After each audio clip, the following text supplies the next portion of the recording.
नमस्कार भाई, आप सभी का स्वागत है आपके अपने यूट्यूब चैनल जीके भाई दीवान सर पे। आज हमारे साथ है भाई एचएसएससी के चेयरमैन भोपाल सिंह जी खदरी। तो सर, सबसे पहले तो आपका मैं स्वागत करता हूँ हमारे चैनल पे। Thank you Diwan sir. अच्छा सर, तो कुछ क्वेश्चन है सर जो बच्चों के डाउट हैं वो, और एग्ज़ाम से रिलेटेड, तो ये पूछने सर। एक तो सर, ये जो आईटीआई वाली भर्ती है, इसमें क्वालिफिकेशन केवल आईटीआई की थी सर, मतलब आईटीआई होनी चाहिए। इसके अलावा जो डिप्लोमा डिग्री है वो नहीं है, लेकिन वो फार्म भरे जा रहे हैं, इसके अंदर शामिल है। ऐसा है दीवान जी, हाँ जी। जब एडवर्टाइजमेंट हुई इंस्ट्रक्टर जो आईटीआई के हैं, मैं मानता हूं कि उसमें एक्सपीरियंस के साथ जो ज़रूरी जो योग्यता थी, एसेंशियल जो क्वालिफिकेशन थी, वो थी डिप्लोमा फ्रॉम आईटीआई। कुछ बच्चों ने जो बीटेक थे या पॉलिटेक्निक से जो डिप्लोमा धारक था, उन्होंने भी अप्लाई कर दिया और वो डीवी तक भी पहुंच गए। हाँ जी। तो डीवी की हमारी शर्त होती है 5 गुना 4 गुना या जो भी। हाँ जी। आजकल हमारी जो शर्त है वो ये है कि अगर पोस्टें 100 हैं तो हम उनको 2 टाइम करते हैं, 200 करते हैं, और ये देखते हैं कि 200 बच्चों की मेरिट कहाँ पे रुकी है आके। मान लो 50 पे रुकी, 50 नंबर पे, तो हम सब के बच्चों के सोशो इकोनॉमिक के 10 नंबर मान लेते हैं और उसमें से 50 में से 10 लेस करके, यानी कि 40 पे आ गई वो। चाहे वो बच्चे 5 गुना हो जो 10 गुना हो जो, कई बार तो वो इतने हो जाते हैं कि अप्लाइड फॉर भी हो जाते हैं कि जिन्होंने भी पेपर दिया है वो सारे डीवी पे आ गए हैं। तो उस स्थिति में वो बच्चे भी आगे जो बीटेक थे और पॉलिटेक्निक की हुई थी जिन्होंने, तो सर वो उसके बाद बच्चे मेरे को जो आईटीआई होल्डर थे वो आके मिले, किसकी क्वालिफिकेशन सिर्फ आईटीआई होल्डर की है, ना कि बीटेक की और पॉलिटेक्निक की। तो दूसरा ग्रुप भी मिला। उन्होंने कहा जी आप हमारे को, अगर हम सिलेक्शन जोन में जाते हैं तो रोक नहीं सकते, और वो हरियाणा के चीफ सेक्रेटरी साहब की इंस्ट्रक्शंस लेके आए जो हमारे पास पहले से थी। उस इंस्ट्रक्शंस में ये लिखा हुआ है कि अगर आप की क्वालिफिकेशन किसी पोस्ट पे जो क्वालिफिकेशन दी गई है उससे हायर है तो आप उसको कंसीडर करेंगे, आप उसको इग्नोर नहीं करेंगे। इसके बावजूद भी जब ये स्थिति पैदा हुई, हमने जो इंडस्ट्रियल ट्रेनिंग डिपार्टमेंट है उसको लिखा कि चूंकि ये आपकी भर्ती है, आप ये बताइए कि हमने आईटीआई होल्डर मानने हैं या चीफ सेक्रेटरी साहब की जो इंस्ट्रक्शंस हैं हायर क्वालिफिकेशन उनको भी कंसीडर करना है। तो अभी उनका 2-4 दिन में लेटर आने वाला है हमारे पास, वो हमारे को क्राइटेरिया उचित क्या है वो बताएंगे। अभी तक स्थिति ये है कि एक तरफ तो जो चीफ सेक्रेटरी की इंस्ट्रक्शंस हैं वो हायर एजुकेशन को मान्यता देते हैं, और जो एडवर्टाइजमेंट की हैं जो बच्चे कह रहे हैं वो भी अपनी जगह ठीक है। उनका है कि अभी तक की क्वालिफिकेशन आईटीआई डिप्लोमा होल्डर की है। जब ये डिपार्टमेंट स्पष्ट कर देगा इस बात को तो हम फाइनल रिजल्ट तभी तैयार करेंगे। ठीक है सर। और एक सर, इसमें ये वायरल हो रहा है कि 3500 पोस्ट और बढ़ाई जा रही है एएलएम में, क्या ऐसा कुछ है? नहीं, कोई एएलएम पोस्ट नहीं बढ़ाई जाती, उतनी ही है जितनी पहले थी। एडवर्टाइजमेंट में जितनी पोस्टें डिस्प्ले होती हैं हाँ जी। या वो जितनी लिखी होती है उसमें से एक भी पोस्ट हम कम या ज़्यादा नहीं कर सकते। जो बढ़ाने की बात या वो की है ये सिर्फ सोशल मीडिया पे अपना कुछ लोगों का व्यू होंगे, ऐसा कुछ नहीं। ठीक है सर। और सर, ये ग्राम सचिव पटवारी का जो एग्ज़ाम है ये सीईटी के अंडर में होगा या अलग से होगा? अभी हमारी जो है सरकार के साथ आजकल में मीटिंग होने वाली है हाई लेवल पे।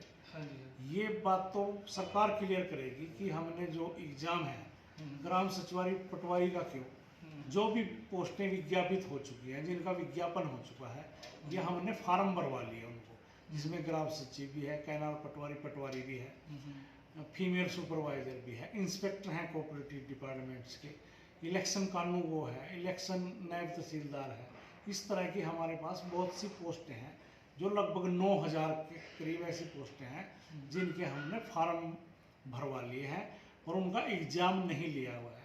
तो हम आजकल जो मीटिंग होने वाली है सरकार के साथ, रिटन में सरकार से ये कहेंगे कि हमारे को गाइड करो कि अगले जो भर्ती है इन पोस्टों की वो सीईटी के बाद होनी है या सीईटी अलग चीज़ है। जिन जो पद विज्ञापित हो चुके हैं उसकी भर्ती हमारा आयोग कंटिन्यू रखे या ना रखे, ये आजकल में ही स्पष्ट करेगी सरकार। ठीक है सर।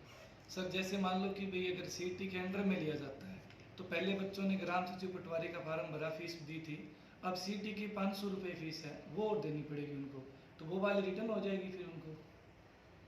नहीं, उसमें ऐसा है, ये फैसला सरकार ने करना है। अच्छा। अगर वो बच्चा वन टाइम रजिस्ट्रेशन पे गया हुआ है, 500 रुपये फीस भरी हुई है, और इधर उसने 150 रुपये ग्राम सचिव के लिए भी भरे हुए हैं, हाँ जी सर। तो जो उसकी 350 का डिस्टेंस है, क्या उसको वापस करेंगे या उसका कहीं किसी और पोस्ट में उसका एडजस्ट करेंगे कि जैसे सीईटी की वैलिडिटी 3 साल है, 3 साल के बाद भी वो सीईटी को अप्लाई करता है, और उसने वन टाइम ही दिए हैं 500 रुपये, अगली पोस्ट के लिए तो सी और डी में उसको पैसे देने की जरूरत नहीं है, चाहे वो कितनी बार फार्म भरे। तो इसका भी सलाह मशवरा जो है हमने सरकार से करेंगे। सीईटी का एग्जाम सर कब तक लिया जा सकता है? कोरोना टाइम भी चल रहा है साथ में। उसकी भी फैसला 1-2 दिन में होगा कि सीईटी का एग्ज़ाम कब होगा, क्योंकि हमने एग्रीमेंट किया हुआ है एनटीए के साथ। अच्छा। नेशनल टेस्टिंग जो एजेंसी है उसके साथ किया हुआ है। उसने हमारे को ये कहा था जब भी आप टेस्ट कराना चाहें तो हमारे को 2 महीने का टाइम दीजिए। तो इस टाइम तो हमने उनको टाइम दिया था, और वो कह रहे थे कि फरवरी के लास्ट में हम आपका सीईटी का एग्ज़ाम ले लेंगे। मगर अगर ये कोविड की समस्या इसी तरह से चलती रही जैसे चल रही है आजकल, तो ये डिले भी हो सकता है। वो डिले कितना होगा दीवान जी? डिले इतना हो जाएगा क्योंकि मार्च में हम कोई एग्ज़ाम लेने की स्थिति में नहीं होते, क्योंकि उन दिनों क्लासेज के पेपर हो जाते हैं। हाँ जी। बोर्ड यूनिवर्सिटियों हाँ, के वो पेपर होते हैं। अगर फरवरी लास्ट में नहीं होता तो शायद अप्रैल में जाएगा फिर सीईटी। अच्छा सर, एक ये नॉर्मलाइजेशन वाला है, क्या ये सीईटी में भी होगा सर? देखिए, अभी तक तो ये है कि अगर एक शिफ्ट से ज़्यादा पेपर या एक पेपर में एक सेट से ज़्यादा पेपर है तो उसका जो हल है सिर्फ वो नॉर्मलाइजेशन ही है। हाँ सर। नॉर्मलाइजेशन के मुद्दे पे भी बहुत बड़ी बहस हरियाणा में चली हुई है, बच्चों के बड़े सुझाव आए हुए हैं। इसके लिए भी हमने एक कमेटी बनाई अपने 3 मेंबरों की। वो एक बार स्टडी करके आई है स्टैटिकल इंस्टीट्यूट में, और एक बार फिर वो कलकत्ता जा रही है। जो नॉर्मलाइजेशन का फार्मूला सबसे बेस्ट है, सबसे अच्छा है, जो बच्चों के हित में है, हम उसी को अपनाएंगे। सर इसको पब्लिक क्यों नहीं किया जाता? अभी किस बच्चे के कितने नंबर जुड़े हैं इससे? जुड़ते ही कम तो नहीं होते ना नॉर्मलाइजेशन से सर? नहीं, नॉर्मलाइजेशन से जुड़ते तो सोशो इकोनॉमिक के नंबर हैं कि उसके परसेंटाइल नंबर निकाल के उसमें सोशो इकोनॉमिक के नंबर जोड़े जाएं। अब मुद्दा ये भी है, कुछ बच्चे ये कहते हैं कि हमारे परसेंटाइल तो निकालो आप, पर सोशो इकोनॉमिक के नंबर जोड़ के परसेंटाइज करो इसको। तो जो ऐसा ये है उसने कहा कि ऐसा नहीं है, कोई भी एक्स्ट्रा मार्क जोड़ के आप परसेंटाइल में नहीं निकाल सकते, तो एक्स्ट्रा मार्क तो आपने अलग से जोड़ना पड़ेंगे।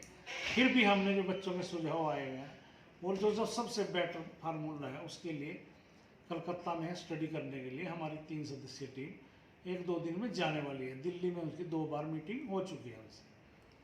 अच्छा सर, तो डीवी का जो सर लिस्ट आती है, पहली लिस्ट मतलब जिसमें डीवी के लिए बुलाया जाता है, उसमें सर अपने हरियाणा में कोई भी भर्ती हो, एक में भी नंबर 100 नहीं करवाया जाता। भी मान लिया आपका जो डिपार्टमेंट है स्वतंत्र डिपार्टमेंट है, लेकिन सर ये अगर आप 100 करवा दो ना तो बच्चों को थोड़ा सा ये लगेगा भी हाँ मैं 1 नंबर से रह गया, 2 से रह गया, तो वो तो हो जाए सर। इसमें ऐसा है कि हम डीवी के नंबर हम नहीं, कोई भी जो रिक्रूटमेंट एजेंसी है, एसएससी है, उन्होंने कभी डीवी कट ऑफ दी है? रेलवे ने दी है कभी? किसी ने, कोई भी नहीं देता। उसके पीछे कारण है कि जैसे हमारी मेल कांस्टेबल की भर्ती चल रही है अभी, हमने 7 टाइम पोस्टों के 7 टाइम लोगों को पीएसटी और पीएमटी में बुलाया है। मान लो बच्चा जो कट ऑफ का है वो 45 नंबर वाला हमने बुलाया है, तो ये बात अगर आपके कहने के अनुसार हम डिस्प्ले कर दें या उसको जारी कर दें कि हमारी कट ऑफ 45 है, और मेरे को ये पता है कि दीवान साहब के 10 नंबर और हैं, उसके पास 5 नंबर नॉन जॉब के भी हैं, 5 नंबर उसके पास हायर एजुकेशन के भी हैं, तो एक निश्चित सा रिजल्ट आ जाएगा कि 55 नंबर जिसके होंगे वो सिलेक्शन जोन में चले जाएगा। और हरियाणा में इस तरह के बहुत से दलाल फिरते हैं, जो लोग हैं वो आपसे एक्स्ट्रा मार्क पूछ के ही रिजल्ट तैयार कर लेंगे कि ये बच्चा सिलेक्शन जोन में जा रहा है या नहीं जा रहा है। तो इस तरह से बहुत सारी चीटिंग शुरू हो जाएगी। मैं दलालों की बात क्यों करूं, मैं अपने आयोग के कर्मचारियों पे भी ये फार्मूला लागू करता हूं कि उनको तो रिजल्ट का पता लग गया 45+10 55 वाला सिलेक्ट हो जाएगा, वो भी आपके साथ चीटिंग कर सकता है। बिल्कुल सर। तो हम इसलिए डीवी के नंबर नहीं बताते। जिस दिन फाइनल रिजल्ट आएगा हम सारे रिजल्ट बताएंगे कि डीवी की हमारी कट ऑफ ये थी, फाइनल ये थी, आपके रिटन में इतने थे, सोशो इकोनॉमी में इतने थे, कुल आपके इतने नंबर हो गए, हमारी कट ऑफ इतनी है, आप सेलेक्ट हैं या नहीं हैं। डिटेल रिजल्ट में ये सारी चीज़ें बताएंगे, दौड़ के भी बताएंगे पुलिस में कि आप कितनी देर में दौड़ के आए हो। वो तो सर। अच्छा सर, एक सिलेबस जैसे आपने दे रखा है भाई 25% हरियाणा जी के, बाकी 75 में सब कुछ और सब्जेक्ट आ गए। तो सर इसमें देखा जाए ना, जैसे भी मान लो कि अभी 95 नंबर का होगा ना सर सीईटी का एग्जाम, 5 नंबर एक्स्ट्रा है। ये सिर्फ डी क्लास के लिए है, डी क्लास के डी क्लास के लिए, चूंकि एक ही टेस्ट होना है, उसमें स्क्रीनिंग टेस्ट HSSC का नहीं होना। इसमें भी आपने समझनी पड़ेगी कि जो डी क्लास हम सीईटी का लेंगे उसमें हम सोशो इकोनॉमिक के नंबर पहले जोड़ेंगे। अच्छा। पहले जोड़ के हर बच्चे का स्कोर तैयार रखेंगे और जो टॉप के बच्चे हैं उनसे पूछेंगे कि आप डी क्लास में लगना चाहते हो क्या, कंसेंट लेंगे उनसे। अगर उन्होंने कहा यस करी कि हाँ मैं लगना चाहता हूँ, तो हम ऊपर की जितनी भी पोस्टें होंगी, मान लो 5000 है, 5000 के टॉप बच्चों को उठा लेंगे, उनका फर्दर कोई टेस्ट नहीं लेंगे। अच्छा। सी में हम एक फर्दर टेस्ट और लेंगे अपने उसका, जैसे उसकी कोई स्पेशलाइजेशन है, हाँ जी। किसी उसमें जेई है वो, या किसी और पोस्ट पे लग रहा उसके स्पेशलाइजेशन के, और उसका सीईटी का के बाद भी हम एक टेस्ट और लेंगे, और उसमें एक्स्ट्रा मार्क, ये जो 5 नंबर कर दिए हैं सरकार ने 10 की बजाय सोशो इकोनॉमिक के, ये एक बार फिर जुड़ेंगे, क्योंकि सीईटी में सी क्लास में नहीं जुड़ेंगे, सिर्फ डी में जुड़ेंगे 5 नंबर। ठीक है सर। सर कई बार मतलब हिंदी छूट जाती है, कई बार इंग्लिश नहीं आती, कई बार जीके नहीं आती। ठीक है, जैसे आपने 25% हरियाणा जीके लिखी, इसमें 25 का मतलब भाई ये भी कई बार 15-16 क्वेश्चन आते हैं, पूरे नहीं आते। तो ये सर थोड़ा सा नहीं, इसमें सिर्फ जो है, इसमें अगर कोई बात करें हम, ये सिर्फ अभी तक हमारा पुलिस में हुआ है। दूसरी पोस्टों में तो हमारा 25% या 25 क्वेश्चन वो कंपलसरी हैं, वो आते हैं, सिर्फ पुलिस में नहीं आए, क्योंकि पुलिस का एक्ट अलग है। वो कई बार ये पर्सन ले लेते हैं, कई बार नहीं लेते।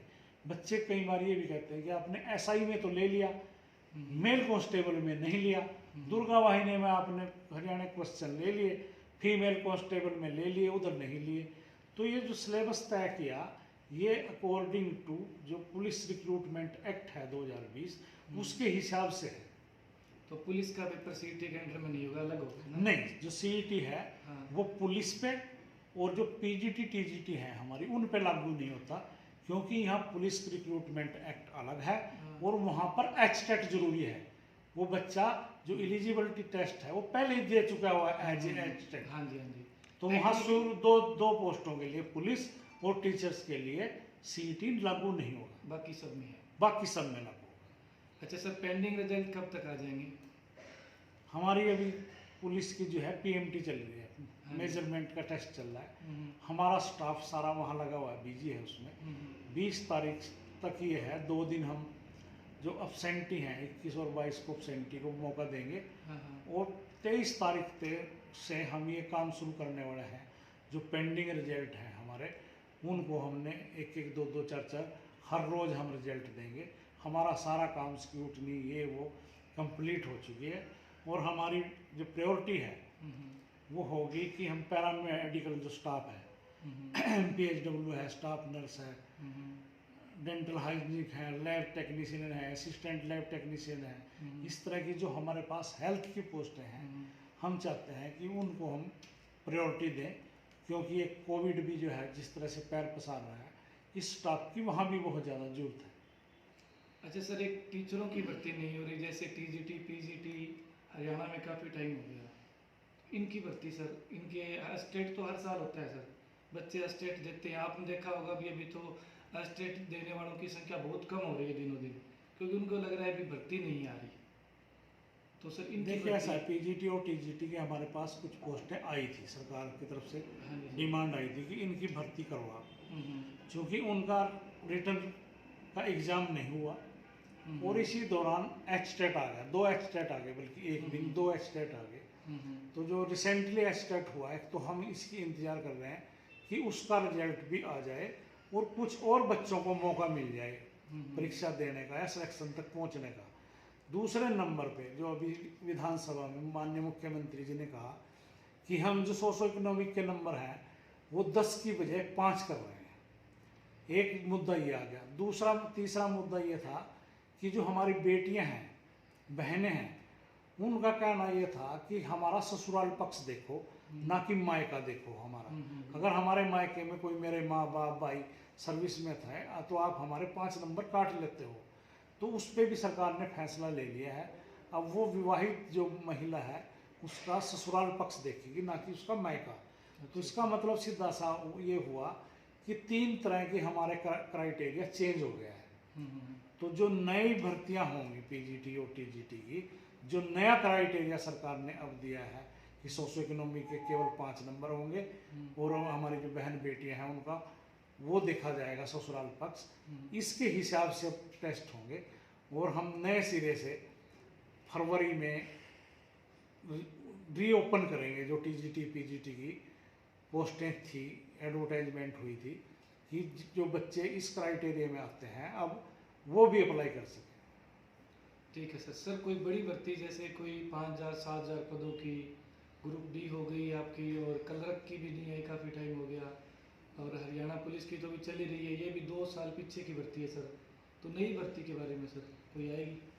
तो अभी तो सरकार ये फैसला ले रही है ना, जैसे मैंने कहा है कि वो सीईटी के बाद कराएंगे या पहले कराएंगे। अच्छा। तो शायद सरकार ये चाह रही है कि नई जो रिक्विजिशन है या नई डिमांड है एचएसएससी को, वो एक फार्मूला निश्चित करके तभी भेजें।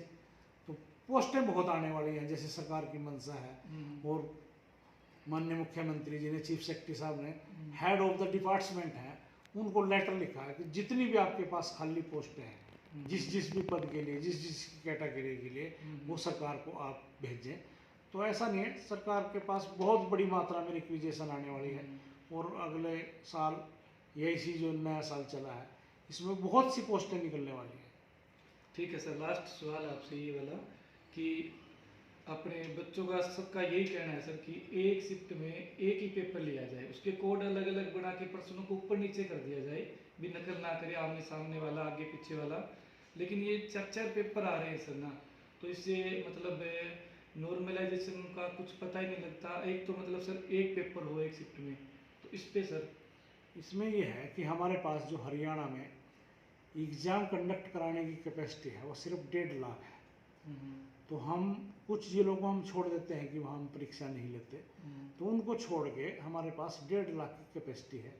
और आपने देखा होगा कि हमारे पास जो है आवेदक हैं वो 8 लाख 10 लाख, 10 लाख से भी ज़्यादा है। जैसे कैनाल पटवारी में 10,35,000 थे, और सीटी में शायद इससे भी ज़्यादा होने वाले हैं। तो हमारे लिए संभव नहीं है कि हम एक ही शिफ्ट में एक ही दिन पेपर करें। अगर हम एक दिन भी करें तो हम सिर्फ ज़्यादा से ज़्यादा 3 लाख लोगों का पेपर ले सकते हैं। ये हमारे लिए संभव ही नहीं है। दिन तो संभव नहीं है सर, पर ये 5 दिन चल गया मान लो एग्जाम सर, एक दिन में एक टाइम में एक ही पेपर होना चाहिए सर, उसमें 4। ये हमने नकल से रोकने के लिए, जो नकल माफिया है, आपने देखा होगा कि कहीं भी नकल हो रही है तो वो हरियाणा के लोग उसमें इन्वॉल्व पाए जाते हैं। हमने रोकने के लिए नकल के एक से अधिक सेट बनाए हैं। मैं यहाँ तक मानता हूँ कि जैसे प्रेस में से पेपर लीक हो गया, तो एक पेपर लीक हुआ, मेरे पास दूसरी प्रेस का दूसरा पेपर रखा है, मैं वो खोल दूंगा। सही बात है। तो जो लीक हुआ उसको छोड़ दो, दूसरा खोल दो। तो ये मल्टी सेट्स जो है, जो मल्टी शिफ्ट्स हैं, ये नकल रोकने के लिए ही है। और इससे क्या फर्क पड़ता है, हरियाणा की तो बच्चे लगेंगे, वही लगेंगे जो एग्जाम में बैठे हैं, उनसे दूसरे थोड़ी लग रहे हैं। सही बात है। तो ये प्रॉब्लम किसी को नहीं होनी चाहिए कि ये इस शिफ्ट में था या उस शिफ्ट में था। जो 5500 लोग मेल कांस्टेबल लगेंगे वो किसी न किसी शिफ्ट के लगेंगे, और हरियाणा के ही बच्चे लगेंगे। सही बात है। तो सर पढ़ने वाले बच्चों को आप क्या कहोगे लास्ट में? मैं पढ़ने वाले बच्चों को ये कहूँगा कि उनकी योग्यता को अब इग्नोर नहीं किया जाएगा। जो उनकी मेरिट है और उनकी मेहनत है वो बिल्कुल बेकार नहीं जाएगी। आप कोई भी इफ एंड बट छोड़ के अपनी परीक्षा की तैयारी कीजिए, और जो है उसको बिल्कुल स्पष्ट करिए कई बार बच्चे जो है फेक नंबर ले लेते हैं सोशो इकोनॉमिक के, उसके घर में जॉब होती है और उसके बावजूद भी नंबर ले लेते हैं। इस तरह से वो बचें, क्योंकि वो सिलेक्शन जोन से बाहर ही नहीं होंगे, 420 का केस भी बनेगा उनके पास। मैं नहीं चाहता किसी भी मेरे हरियाणा के किसी बच्चे के साथ इस तरह का जो कोई केस बने, तो वो अपने आप ही पहले ही अपनी उससे करें, कोई फेक फाक नंबर का दावा मत करें, वो क्लेम मत करें और साफ़ सुथरा वो करें, योग्यता से होगी। मैं पूरा आश्वासन देता हूँ कि मेरिट पे होगी, कोई मेरिट को इग्नोर नहीं करेगा। Thank you sir. तो ये थे अपने भाई HSSC के चेयरमैन भोपाल सिंह जी खदरी, जिन्होंने अपनी सारी बातों का जवाब दिया और एक अच्छे स्वभाव के इंसान है। भाई मैं पहली बार आया हूँ और सीधा ही भी आते ही मैंने पूछा कि सर इंटरव्यू ले सकता हूँ क्या? बिल्कुल ले सकते हो। तो कोई भी बच्चा आता है डायरेक्ट मिल के जाता है, मैंने यहाँ पे देखा है सर, सबसे मिलते हैं। तो किसी कोई समस्या हो तो भाई यहाँ पे आके मिल भी सकते हो। बाकी आपको सारी बातें समझा दी गई है आज, तो धन्यवाद भाई।